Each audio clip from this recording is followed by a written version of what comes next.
একটা নাম উচ্চারণ করলেই চোখের সামনে ভেসে ওঠে রঙিন জার্সি, ড্রিবলের জাদু আর শিশুসুলভ এক হাসি। Neymar junior.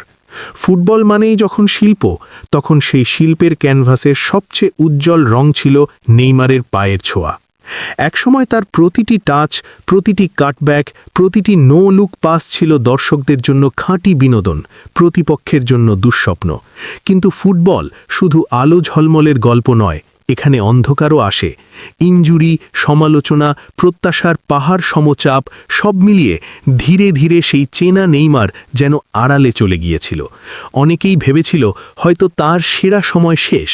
কিন্তু গল্প এখানেই শেষ নয়, কারণ কিছু মানুষ হাল ছাড়ার জন্য জন্মায় না, আর নেইমার ঠিক তেমনই একজন।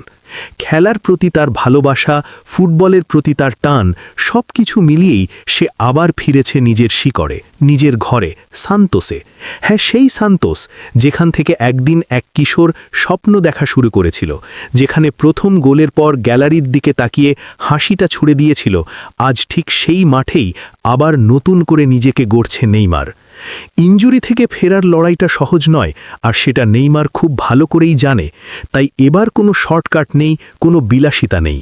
প্রতিদিন 5 থেকে 6 ঘন্টা ধরে চলছে কঠোর রিহ্যাব সেশন, জিমে ঘাম ঝরানো, ফিজিওথেরাপিতে ব্যথার সঙ্গে লড়াই, আর মাঠে বল কন্ট্রোল ট্রেনিংয়ে হারানো ছন্দ ফিরিয়ে আনার চেষ্টা। ক্লাব সূত্র আর মেডিকেল টিমের ভাষ্য অনুযায়ী এই নেইমার আগের যে কোনো সময়ের চেয়ে বেশি সিরিয়াস, বেশি ফোকাসড, কারণ এবার তার সামনে লক্ষ্য একটাই, 2026 সালের ফিফা বিশ্বকাপ। প্রশ্ন একটাই ঘুরে ফিরে আসছে, নেইমার কি সত্যিই 2026 বিশ্বকাপে খেলতে পারবে? তখন তার বয়স হবে 34, যা আধুনিক ফুটবলে নিঃসন্দেহে একটি বড় চ্যালেঞ্জ। কিন্তু ফুটবল ইতিহাস কি শুধু বয়স দিয়ে লেখা হয়? লিওনেল মেসি যখন 36 বছর বয়সে বিশ্বকাপ জিতে ইতিহাস গড়তে পারে, তখন নেইমারের সামনে সেই দরজা বন্ধ হয়ে যায় না। তবে পার্থক্য এক জায়গায়, এর জন্য নেইমারকে দিতে হবে সর্বোচ্চটা। প্রথমত, তাকে পুরোপুরি ইনজুরি মুক্ত হতে হবে, শরীরকে নিয়ে কোনো আপোষ চলবে না।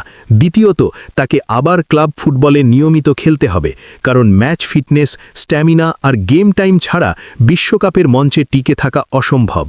আর তৃতীয়ত, সবচেয়ে কঠিন কাজ, জাতীয় দলে নিজের জায়গাটা নতুন করে প্রমাণ করা।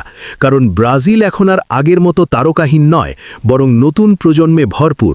ভিনিসিয়াস জুনিয়র, রদ্রিগো, এনরিকদের মতো তরুণরা ইতিমধ্যেই নিজেদের প্রতিভা দিয়ে বিশ্ব ফুটবল কাঁপাচ্ছে। এই তরুণদের ভিড়ে জায়গা পেতে হলে নেইমারকে হতে হবে সেই পুরনো গেম চেঞ্জার, যে এক মুহূর্তেই ম্যাচের গতিপথ বদলে দিতে পারে। ব্রাজিলের বর্তমান কোচ কার্লো আনচেলোত্তিও কিন্তু নেইমারের ওপর আশার আলো নিভতে দেননি। সাম্প্রতিক এক মন্তব্যে তিনি বলেছেন, নেইমার ব্রাজিল ফুটবল ইতিহাসের সবচেয়ে প্রতিভাবান খেলোয়াড়দের একজন, আর সে যদি শারীরিকভাবে প্রস্তুত থাকে, তাহলে এমন একজন খেলোয়াড়কে দলে পাওয়া যে কোনো কোচের স্বপ্ন। এই কথাটাই স্পষ্ট করে দেয়, ব্রাজিল জাতীয় দলের দরজা এখনও পুরোপুরি বন্ধ হয়নি। চাবিটা রয়েছে নেইমারের হাতেই। সব কিছু নির্ভর করছে তার পরিশ্রম, তার মানসিক দৃঢ়তা আর তার ফিটনেসের ওপর। যারা এখন নেইমারকে দেখছে, তারা বলছে এই নেইমার আগের চেয়ে আলাদা।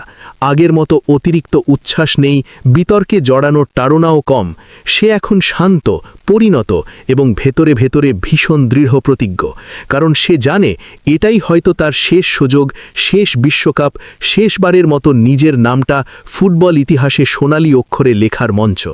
যদি সে পারে নিজেকে পুরোপুরি ফিরিয়ে আনতে, তাহলে 2026 সালের বিশ্বকাপে আমরা আবারও দেখতে পারি সেই চেনা হাসি, হলুদ জার্সি উড়িয়ে উদযাপন আর চোখে জল এনে দেওয়া এক আবেগী মুহূর্ত।